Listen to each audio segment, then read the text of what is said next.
তো ঘোরাঘুরি করে 2 দিন শেষ। আমি দ্বিতীয় দিন আমাদের ট্যুর ম্যানেজার কালামানিককে বললাম যে কালামানিককে স্যালুট বন্ধু, এখন তো দ্বিতীয় দিন, কই খাওয়া যায়? সে আমাকে বলল চল মারমেডে খাবো। আমি বললাম মারমেড তো অনেক এক্সপেন্সিভ, আমাদের কাছে কি এত টাকা আছে? কালামানিক বলল টাকা নিয়ে কোনো টেনশন নাই, টাকার কোনো অভাবই নাই। তারপর আমরা সবাই গেলাম মারমেডে। যেহেতু টাকার কোনো অভাব নাই, আমি একটা পশ ডিশ অর্ডার করছি। আপু, ডিশটার নাম ছিল মাস্টার্ড এশিয়ান সি ব্যাস। এশিয়ান সি ব্যাস cooked in mustard oil, served with aromatic jasmine rice alongside potato and tomato purée. Serve করার পর দেখি ভেটকি মাছের পাতুরি দিয়ে দিচ্ছে।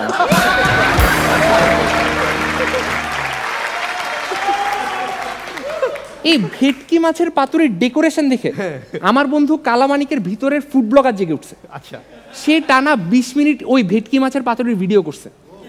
এরপর সে বুঝতে পারছে ঠান্ডা ভেটকি মাছের পাতুরি খাইতে খুব একটা মজা না।